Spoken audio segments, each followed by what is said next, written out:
Hey, Randy Hunter here from beginningsax.com and randyhunterjazz.vhx.tv. I just want to give you a little information about my Quick Tunes Set 7. This is number 19, 20, and 21 in the series. It's hard to believe that I've put together so many lessons on some of my favorite jazz standards. I just love these tunes.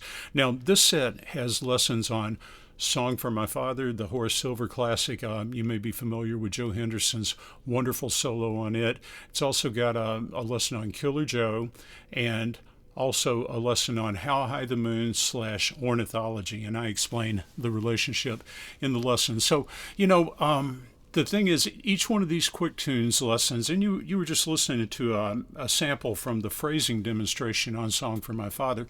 Each one of these Quick Tunes lessons comes with a phrasing demonstration, separate video, and I play the tune and improvise on it. Now, the lessons themselves don't really cover playing the tune, because these tunes are copyrighted. You can locate them on in the real book or various places. You can locate the melodies.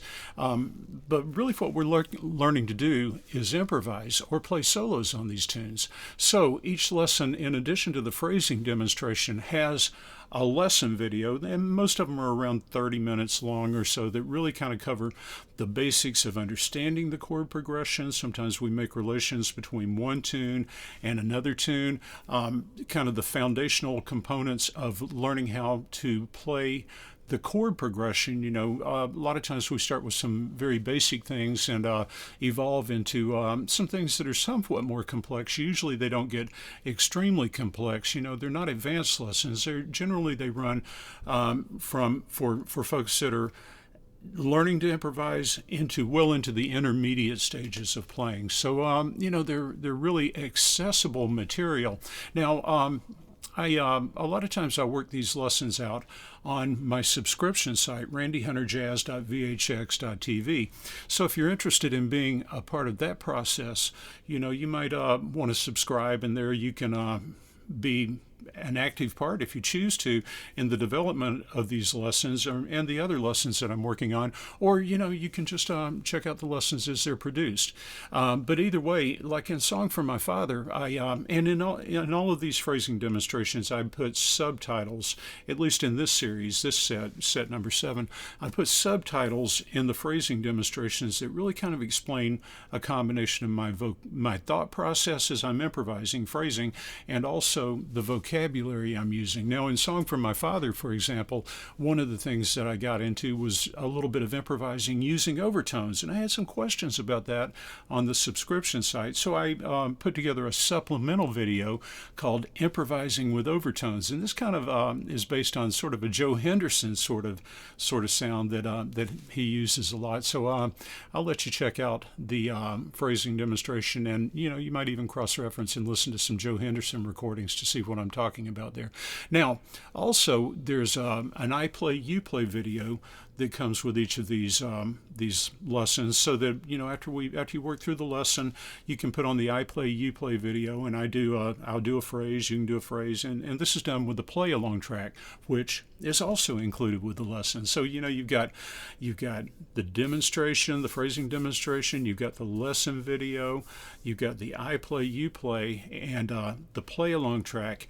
And each lesson also comes with a written printout. You can print it out, you download it and print it out, and that gives you some supplemental material, so that when you go to the practice room, you might say, what was that was going on? Okay, I've got it right here in the written file. Now, I include transpositions for alto sax and concert pitch instruments. I do all the lessons on tenor sax because, tenor sax is just my voice, but everything really applies to alto sax and even concert pitch instruments. So you're not left in the dark if you play an instrument other than tenor sax or a B-flat instrument. So hopefully these will be really accessible to you. Everybody that gets them, I really get good feedback from these lessons.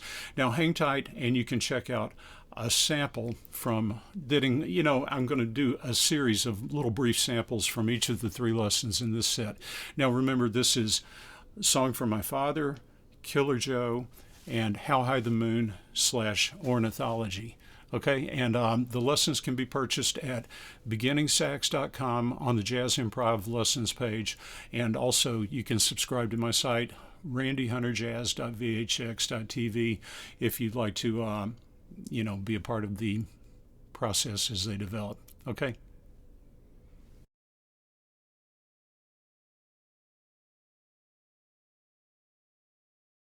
A moment ago, one of the major approaches I used on this tune is the pentatonics. We can start out with the G minor pentatonic.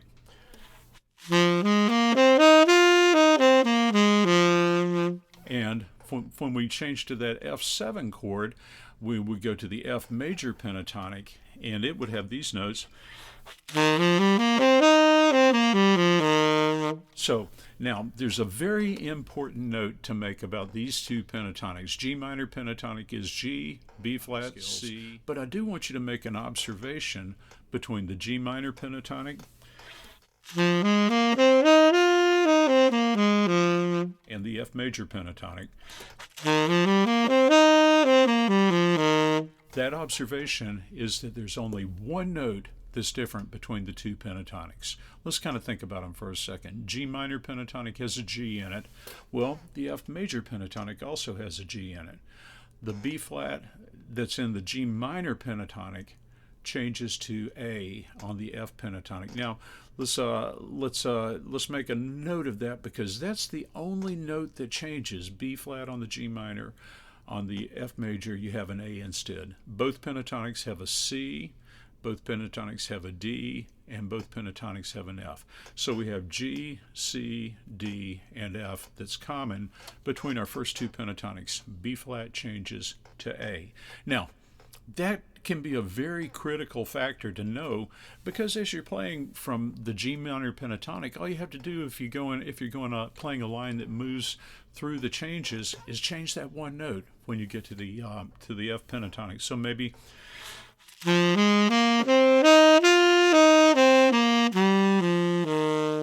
notice I played up G minor, down F major. Now, I don't know that I did that really so much in the solo, but I'm always aware as I'm playing that there's only that one note that changes. Now,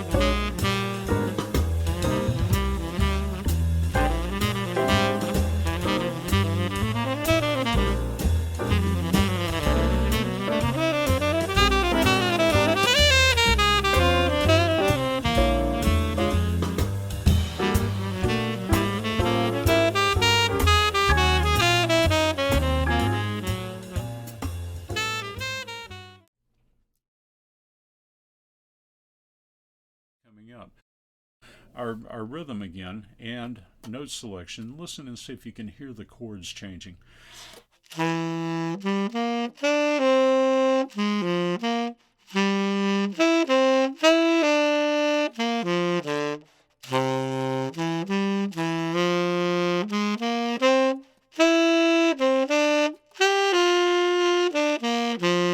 Now, let's do the same exercise. I'm going to put on the play along track, and I'll play the first 8. You got the next 8. I'll get the first 4 on the bridge. You've got the next 4, and then of course your homework will be to take this and practice it without the track and with the track, and then I'll show you some other things as well. Okay, so here we go.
Now, before we dig into the process of practicing the chord changes and learning how to solo on How High the Moon, I think there are a couple of things I should mention.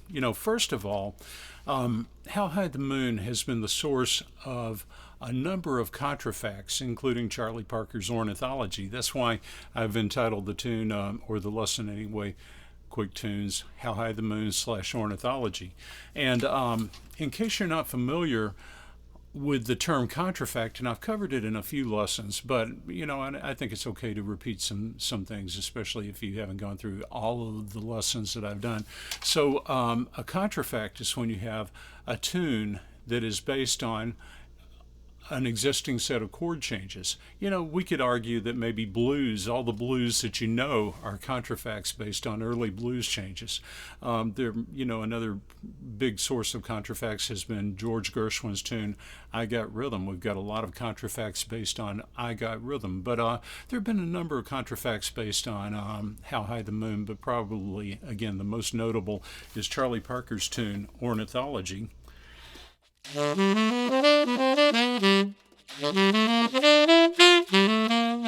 you may have heard in the